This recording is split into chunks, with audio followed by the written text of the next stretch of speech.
making disciples, transforming lives. Saudara, izinkan hari ini saya berbicara, tema worship night hari ini adalah wonder atau sesuatu yang menakjubkan. Tapi izinkan hari ini saya berbicara, ambil dari kisah Petrus, mari kita buka sama-sama di Matius pasal yang ke-14.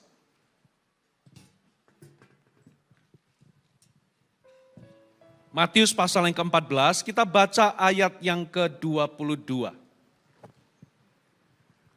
Judulnya, Yesus berjalan di atas air. Oke, ayat 22, sesudah itu Yesus segera memerintahkan murid-muridnya naik ke perahu dan mendahulunya ke seberang. Sementara itu ia menyuruh orang banyak pulang. Dan setelah orang banyak itu disuruhnya pulang, Yesus naik ke atas bukit untuk berdoa seorang diri. Ketika hari sudah malam, ia sendirian di situ. Perahu murid-muridnya sudah beberapa mil jauhnya dari pantai dan diombang-ambingkan gelombang karena angin sakal. Kira-kira jam 3 malam datanglah Yesus kepada mereka berjalan di atas air. Ketika murid-muridnya melihat dia berjalan di atas air, mereka terkejut dan berseru, "Itu hantu." Lalu berteriak-teriak karena takut. Tetapi Yesus berkata kepada mereka, "Tenanglah, aku ini, jangan takut." Kita berhenti di sini, nanti kita akan lanjutkan. Saudara, ayat ini saya akan berikan sedikit latar belakang. Ayat ini dimulai dengan kata-kata sesudah itu. Ini adalah ayat yang menceritakan bagaimana ketika Yesus, persis setelah Yesus itu membuat mujizat yang luar biasa, Yesus menggandakan 5 roti dan 2 ikan, memberi makan 5.000 orang, laki-laki tidak termasuk anak dan perempuan. Jadi kalau digabungkan bisa jadi itu 20.000 orang. Kalau masing-masing satu laki-laki punya istri atau 2 anak, ya kita hitung kasar bisa jadi kurang lebih 20.000 orang. Ini mujizat yang luar biasa. Lalu setelah semua orang itu kenyang, barulah masuk di dalam ayat ini. Sesudah itu dikatakan Yesus memerintahkan, katakan memerintahkan. Memerintahkan murid-muridnya untuk menyeberang. Singkat cerita, murid-muridnya menyeberang, lalu kita tahu kisahnya ternyata mereka kepayahan karena tiba-tiba muncul angin sakal. Lalu Yesus setelah menyuruh murid-muridnya itu pergi, ternyata Yesus itu pergi menyendiri di atas bukit, lalu dia berdoa. Lalu kurang lebih jam 3 malam ketika Yesus melihat ke bukit, dari bukit melihat ke danau tersebut, ini adalah danau Tiberias atau danau Galilea. Tergantung dari mana Anda misalnya berlabuh. Kalau Anda berlabuh di daerah Tiberias, orang Tiberias mengatakan ini danau Tiberias. Tapi kalau Anda berada di daerah Galilea, ini dikatakan danau Galilea. Ini sebetulnya adalah danau yang sama. Lalu apa yang terjadi? Ternyata mereka kepayahan, mereka itu setengah jalan, mereka kepayahan. Dan Yesus melihat hal itu, Yesus memutuskan untuk berjalan di atas ombak yang menderu, di atas air, mendekati mereka. Singkat cerita, mereka melihat Yesus dan mereka sangat terkejut, katakan terkejut. Mereka mengira itu adalah hantu, lalu mereka berteriak-teriak ketakutan. Lalu Yesus berkata, "Ini aku, jangan takut."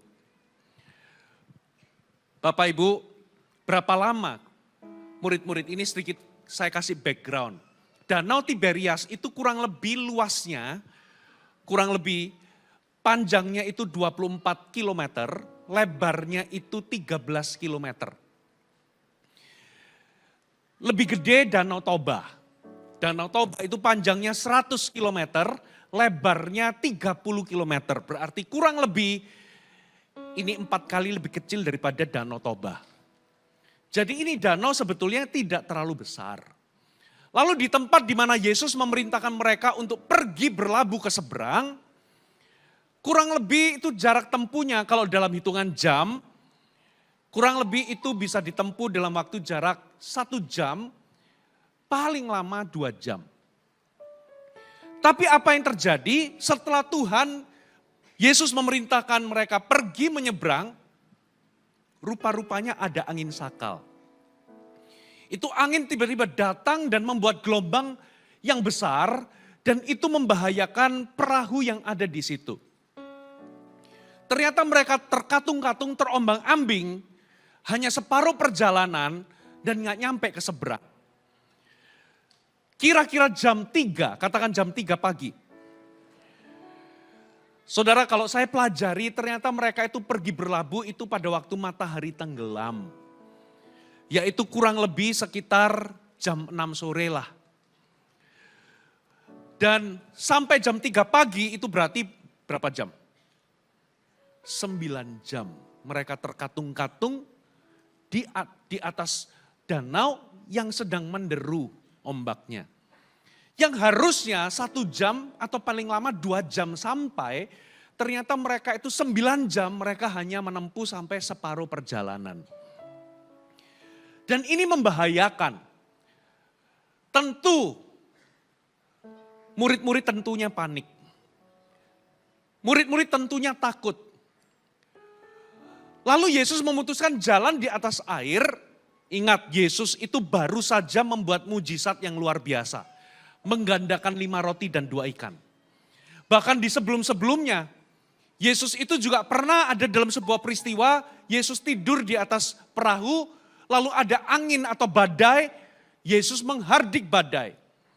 Murid-murid ini melihat Yesus melakukan mujizat, menyembuhkan orang sakit, membangkitkan orang mati, bahkan pernah melihat Yesus menghardik badai.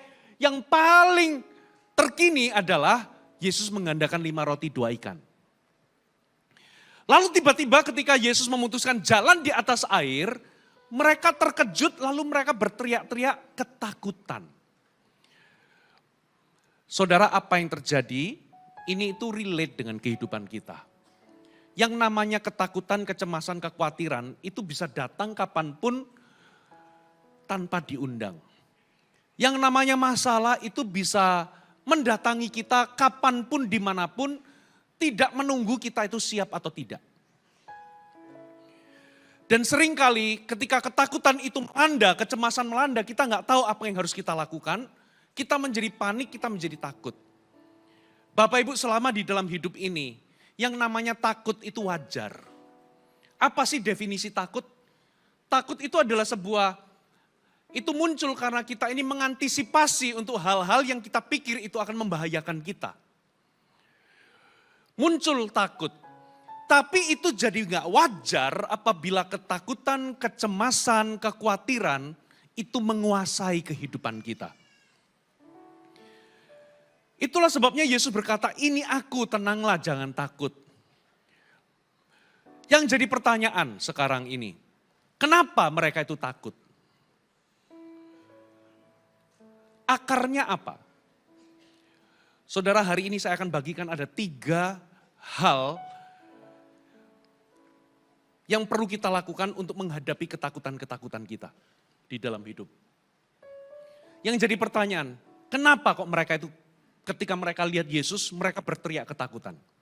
Why? Apa akarnya? Sederhana. Sebetulnya akarnya adalah tidak percaya. Kalau mereka percaya, mereka itu pasti mereka itu tahu betul bahwa itu adalah Yesus. Halo, amin. Mereka itu lihat Yesus hardik badai, bangkitkan orang mati, wanita pendaran menyentuh dia sembuh. Ya, anak kepala rumah ibadat itu bangkit dari kematian. Yesus mengadakan 5 roti 2 ikan. Yesus melakukan berbagai mujizat. Menurut Anda, harusnya mereka terkejut atau tidak kalau melihat Yesus jalan di atas air? Harusnya mereka tidak terkejut. Menurut Anda mereka tahu nggak bahwa itu Yesus? Mereka tahu sebetulnya. Hanya mereka nggak bisa percaya itu Yesus yang jalan di atas air. Makanya mereka menyebut itu hantu. Lalu mereka berteriak-teriak ketakutan. Catat baik-baik, kalau Anda ingin menghadapi ketakutan, kekhawatiran dalam kehidupan kita, mengatasinya dan Anda melihat dan menerima mujizat Anda, yang pertama, Anda perlu memiliki iman. Katakan amin. Saudara, apa sih definisi takut? Sebetulnya takut itu enggak ada. Ya, takut itu baru ada ketika iman atau percaya itu absen atau tidak ada. Iman dan takut, percaya dan takut itu enggak bisa ada di waktu bersamaan. Sama seperti panas dan dingin. Apa definisi panas ketika dingin itu absen? Apa definisi dingin ketika panas itu enggak ada? Jadi panas dan dingin itu enggak bisa ada di waktu bersamaan. Begitu pula iman dan takut. Kalau hari ini kita takut itu hanyalah tanda bahwa iman dan percaya itu absen dalam hidup kita. Begitu pula gelap dan terang. Sebetulnya gelap itu enggak ada. Gelap itu baru muncul ketika terang itu enggak ada. Ketika terang itu absen. Gelap dan terang tidak bisa ada di waktu yang bersamaan. Ketika terang pergi, gelap datang. Tapi ketika terang itu ada, maka gelap, gak ada yang namanya gelap. Katakan amin. Saudara, kalau saya gak ngerti apa yang Anda alami, Bapak Ibu. Saya percaya setiap kepala hari ini datang, pasti punya masalahnya sendiri. Beberapa di antara Anda mungkin itu adalah masalah bergumul tentang anak. Mungkin anak saudara itu sedang memberontak, sedang berjalan di jalan yang salah. Dan Anda lagi berdoa untuk pertobatan. Anda berdoa untuk dia bisa kembali kepada Tuhan. Dia bisa ditangkap Tuhan. Anda mungkin lagi bergumul atau hubungan Anda dengan pasangan lagi gak baik. Ini adalah masalah rumah tangga. Beberapa di antara saudara mengalami krisis ekonomi, krisis keuangan. Saudara bahkan gak tahu nanti tagihan-tagihan untuk bulan depan atau sekolah anak. Itu mau bayar pakai apa, saudara gak tahu apa yang harus Anda lakukan. Beberapa di antara saudara mungkin masalahnya adalah kesehatan. Hari ini Anda datang dengan sakit penyakit. Dan itu membuat Anda takut. Itu membuat Anda khawatir, itu membuat Anda cemas. Saya mau katakan takut, khawatir, cemas itu adalah sebuah perasaan manusiawi yang wajar, tapi itu jadi gak wajar ketika itu menguasai diri kita. Pertanyaannya tadi, kenapa takut, khawatir, dan cemas itu ada? Sederhana, karena iman dan percaya itu absen. Kalau Anda mau menghadapi ketakutan saudara, hari ini, menang menghadapi setiap persoalan dalam kehidupan ini, saudara mau tidak mau, ini terkesan klise, saudara harus memiliki iman, katakan amin. Dan iman itu gak bisa dipompa-pompa, Bapak Ibu. Iman itu gak bisa dipus-pus gitu loh. Karena iman itu pemberian Allah. Dan iman itu dengan sendirinya muncul dalam hati kita karena kita mendengar firman Allah, kita mendengar janji Allah, kita mendengar firman Kristus, katakan amin. Jadi dengan kata lain, ketika Anda hadapi masalah, saudara harus menempatkan janji Allah di antara dirimu dan masalahmu. Coba bayangkan hari ini Anda hadapi apa? Saudara harus bisa menempatkan Tuhan dan firman-Nya atau janjinya antara saudara dengan masalah saudara. Tapi yang kita lakukan terbalik, saudara. Kita seringkali menempatkan masalah di antara kita dengan Tuhan. Efeknya apa, saudara? Semakin besar masalahnya, semakin jauh jarak kita dengan Tuhan. Karena masalah di tengah-tengah. Semakin besar tantangannya, semakin jauh kita sama Tuhan. Makanya beberapa orang semakin besar masalahnya, semakin dia malah meninggalkan Tuhan atau menjauh daripada Tuhan. Malah dia gak dapat iman. Hari ini Anda perlu memiliki iman. Dengan cara apa? Putuskan hari ini, saudara menempatkan Tuhan, menempatkan firman Tuhan dan janji Tuhan di antara diri Anda dengan masalah. Katakan amin. Saudara harus dapatkan sebuah rema di tengah masalah yang Anda hadapi. Tuhan gak pernah mengizinkan sebuah masalah tanpa Tuhan itu memberikan sebuah rema. Pasti Tuhan itu ada sebuah janji. Di tangan kita ada Alkitab, ada ribuan janji yang bisa berbicara untuk segala persoalan situasi yang mungkin muncul dalam kehidupan kita. Kalau kita bisa tangkap itu, meletakkannya itu antara diri kita dengan masalah kita, saudara bisa menang. Saudara bisa hadapi ketakutan saudara. Katakan amin. Kalau saudara itu bisa khawatir, bisa takut, saudara juga bisa beriman dan percaya. Kenapa? Karena untuk khawatir dan takut, itu sama cara kerjanya dengan beriman atau percaya. Loh kok bisa Pastor Fuji? Ketika Anda menempatkan satu pikiran negatif dan memikirkannya berulang-ulang, muncul yang namanya kekhawatiran, ketakutan, kecemasan. Hal yang sama terjadi kalau Anda ambil satu rema, satu ayat Alkitab, satu janji Allah, lalu Anda pikirkan berulang-ulang, renungkan berulang-ulang, maka akan muncul yang namanya iman, kekuatan, dan keberanian. Ada amin. Jadi kalau Anda tahu bagaimana caranya khawatir, sebetulnya Anda juga tahu bagaimana caranya untuk beriman. Amin. Beriman itu bukan ngeden-ngeden. Bukan mompa-mompa, percaya. No. Iman gak bisa dihasilkan dengan cara memompa-mompa. Tapi iman itu dengan sendirinya muncul dalam diri kita ketika kita ambil satu janji Allah untuk kita hadapi persoalan kita. Baru muncul iman. Halo amin. Tuhan itu salah satu contohnya ya. Kenapa kok Tuhan katakan jangan takut ini aku. Tuhan itu gak pernah janjikan di dalam hidup ini Anda gak pernah takut. Gak pernah janjikan begitu. Makanya Tuhan berkata jangan takut. Maksudnya apa? Ketika engkau takut, Tuhan berfirman janganlah takut. Dan ketika Tuhan berkata jangan takut, itu ada alasannya. Apa alasannya?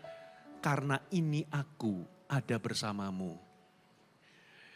Coba kita baca satu ayat Yesaya pasal yang ke-41 ayat yang ke-10. Mari kita baca. Perhatikan ayat-ayat ini. Janganlah takut. Kenapa Tuhan berkata jangan takut? Ada alasannya. Sebab aku menyertai engkau. Katakan amin. Janganlah bimbang sebab aku ini Allahmu. Aku akan meneguhkan bahkan aku akan menolong engkau. Aku akan memegang engkau dengan tangan kananku yang membawa kemenangan. Tuhan tidak pernah menjanjikan dalam hidup ini engkau gak pernah khawatir, engkau gak pernah takut, engkau gak pernah cemas.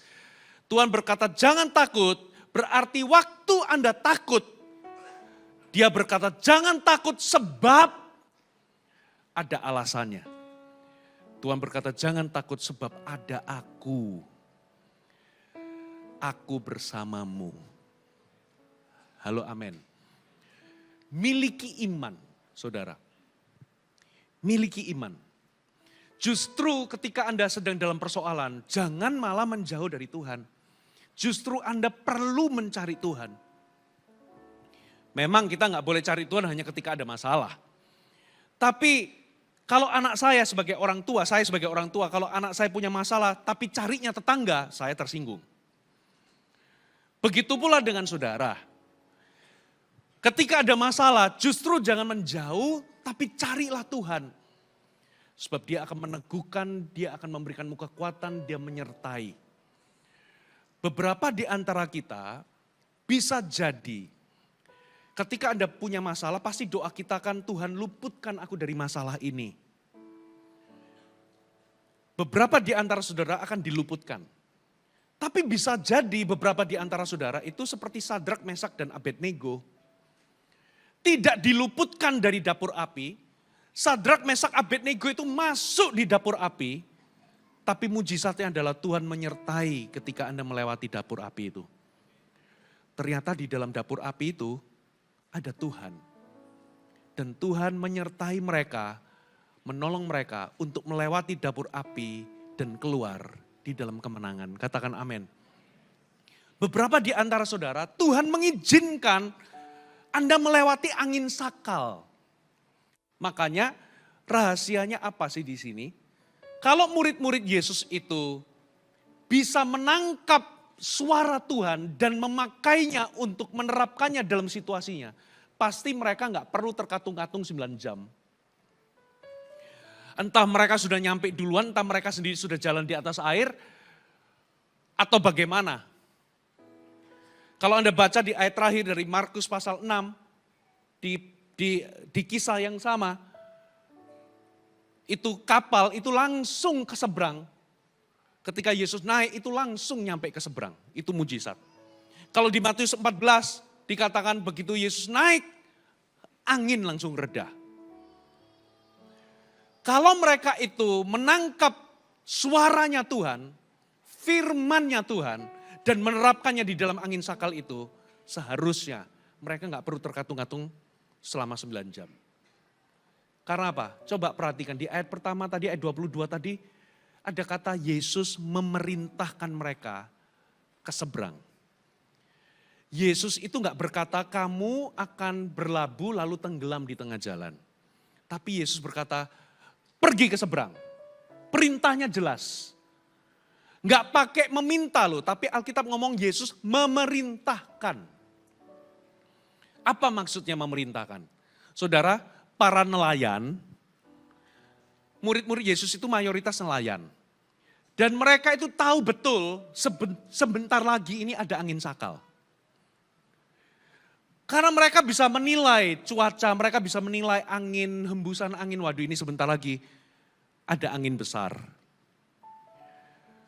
Jadi bisa jadi saya coba bayangkan pada waktu itu mungkin mereka itu sudah apa saudara? Sudah ngomong kepada Yesus. Yesus, ini sebentar lagi ada angin besar. Tapi Yesus memerintahkan mereka. Pergi ke seberang. Berarti ada kata perintah di situ. Yesus kalau sudah ngomong, ini adalah Yesus yang sama yang meredakan badai. Yang menggandakan 5 roti 2 ikan. Berarti kalau Yesus ngomong pergi ke seberang, kalau mereka bisa tangkap perintah Tuhan itu, dan terapkan itu di dalam situasinya, mereka nggak perlu ketakutan terkatung-katung 9 jam. Halo amin. Miliki iman. Saudara perlu tempatkan firman dan janji Tuhan di antara dirimu dan masalahmu. Di antara dirimu dengan sakit penyakitmu. Di antara dirimu dengan problem keuanganmu. Di antara dirimu dengan problem rumah tanggamu. Di antara dirimu dengan problem anakmu. Katakan amin. Dan Anda bisa mengalahkan situasi itu. Lalu coba yang kedua kita baca ayat selanjutnya. Anda masih bersama dengan saya, amin. Dikatakan begini. Ayat yang ke-28. Lalu Petrus berseru dan menjawab dia, Tuhan, apabila engkau itu, suruhlah aku datang kepadamu berjalan di atas air. Kata Yesus, datanglah. Maka Petrus turun dari perahu dan berjalan di atas air mendapatkan Yesus. Sampai di sini. Catat baik-baik poin nomor 2. Habis iman adalah pengharapan. Poin 2 catat baik-baik, melangkahlah di dalam pengharapan. Maksudnya bagaimana? Iman itu adalah kekuatan yang Tuhan beri. Kuasa yang Tuhan beri di dalam hati Anda.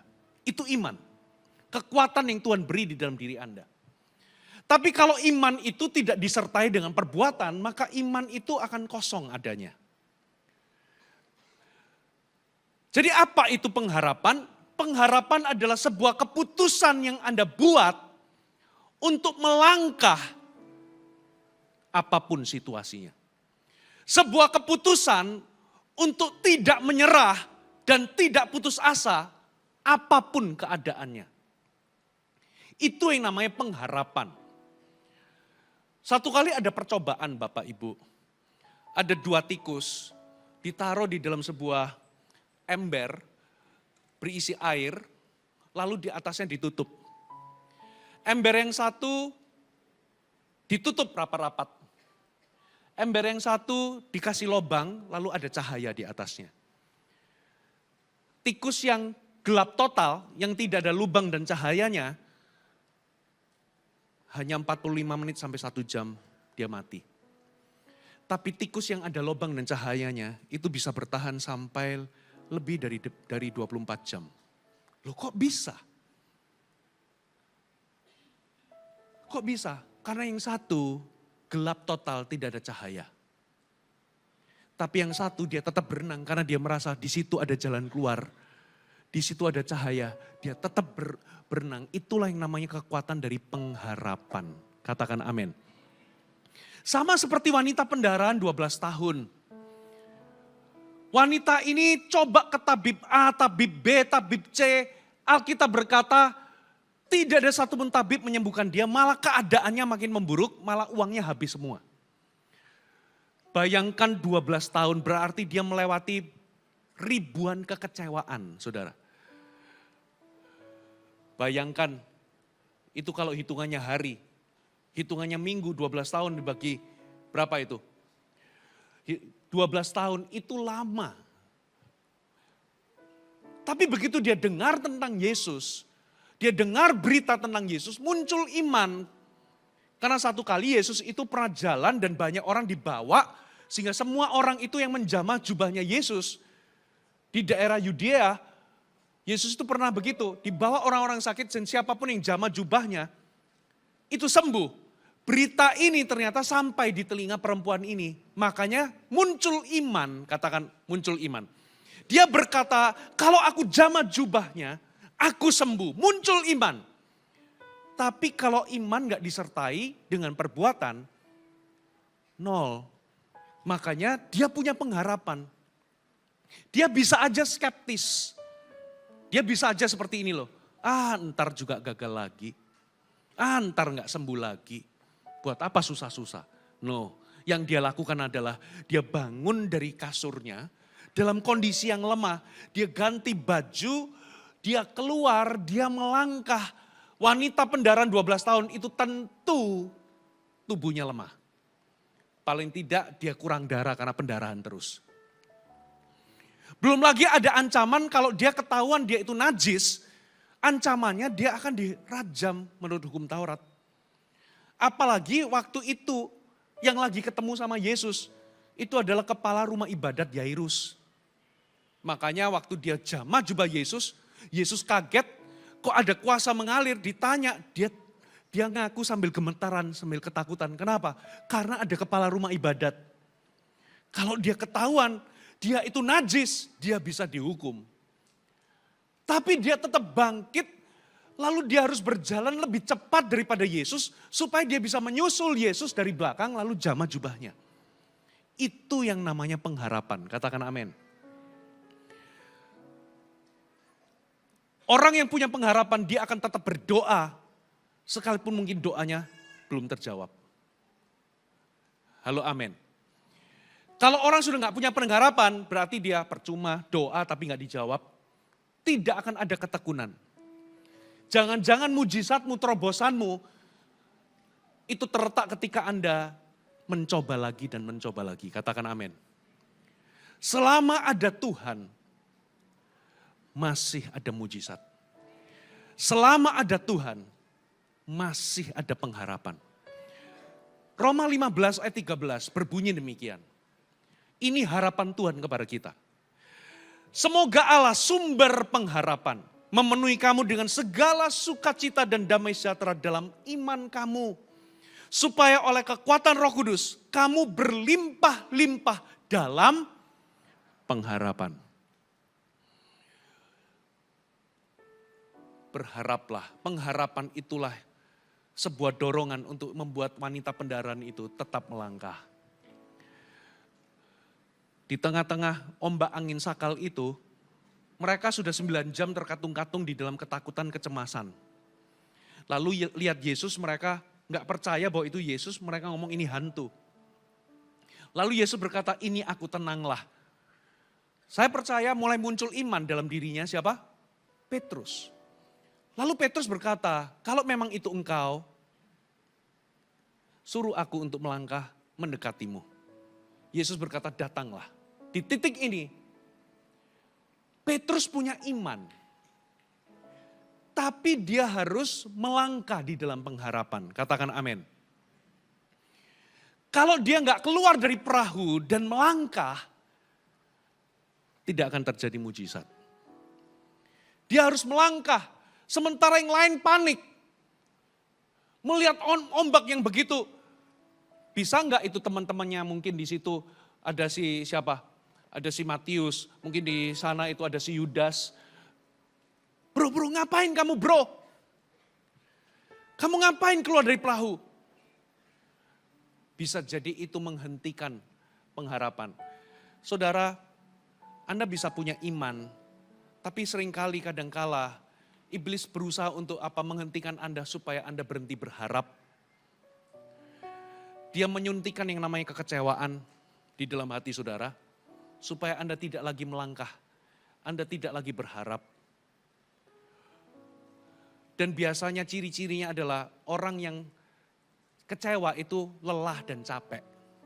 Capek aku percaya lagi, capek aku berdoa lagi, capek aku datang ke gereja lagi, capek aku cari Tuhan, capek aku toh gak ada hasilnya, mana itu Tuhan.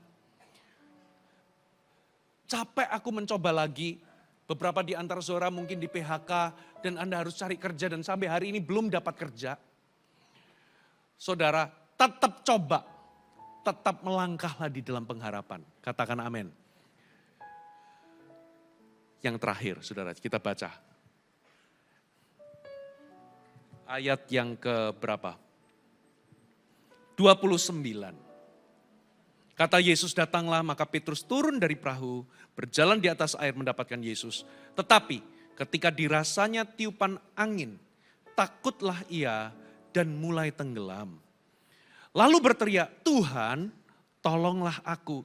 Segera Yesus mengulurkan tangannya, memegang dia dan berkata, hai orang yang kurang percaya, mengapa engkau bimbang? Lalu mereka naik ke atas perahu dan angin pun tiba-tiba apa saudara?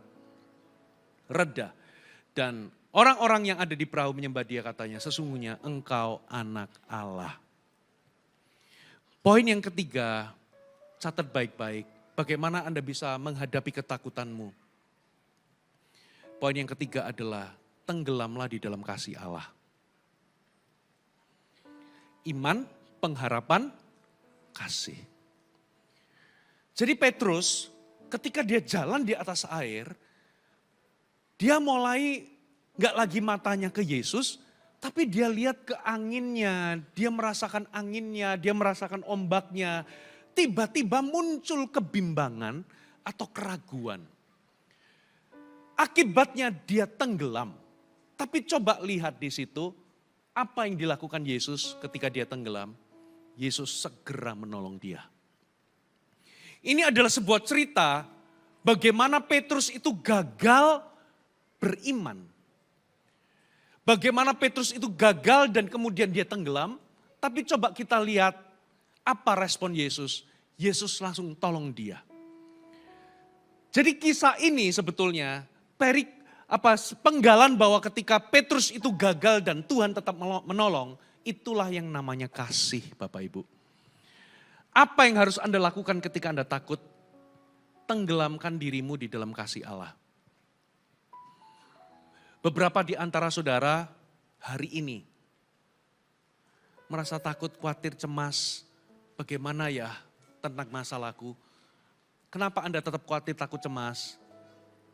Karena Anda itu merasa bahwa aku tidak layak dapat mujizat, aku tidak layak ditolong karena aku ini kotor. Karena aku ini gagal, karena aku ini berdosa.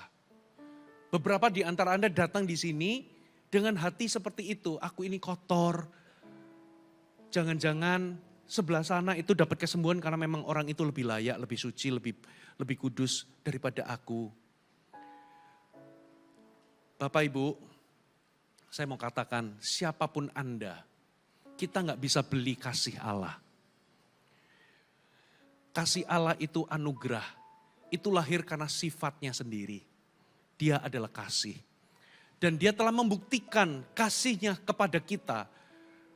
Justru pada waktu kita ini masih jauh, masih jahat, masih memberontak, dia sudah membuktikannya dengan mati di atas kayu salib. Kasihnya itu tidak bersyarat. Katakan amin. Jadi hari ini beberapa di antaramu, kenapa Anda tetap khawatir dan takut? Karena Anda tidak yakin bahwa Tuhan mengasihimu. Anda tahu Tuhan mengasihi, tapi Anda enggak betul-betul yakin. Tahu dengan yakin itu beda. Jangan biarkan iblis membuatmu ragu akan kasih Allah dalam hidupmu. Kalau Anda ragu akan kasih Allah dalam hidupmu, saudara, hidupmu akan goyah. Karena kasih itu adalah fondasi. Coba kita buka Efesus. Coba ya, Efesus pasal yang ketiga. Bisa dimunculkan ayatnya. Aku berdoa supaya ia menurut kekayaan kemuliaannya menguatkan dan meneguhkan kamu oleh rohnya di dalam batinmu. Sehingga oleh imanmu Kristus diam di dalam hatimu dan kamu berakar serta berdasar di dalam apa saudara? Kasih. Aku berdoa supaya kamu bersama-sama dengan segala orang kudus dapat memahami betapa lebar, panjang, tinggi, dan dalamnya kasih Kristus. Sampai di sini. Ternyata Paulus itu berharap seluruh jemaat itu berdasar di dalam kasih. Dan doanya Paulus adalah supaya jemaat itu memahami betapa panjang, lebar, tinggi, dan dalamnya kasih Allah. Kasih itu fondasi.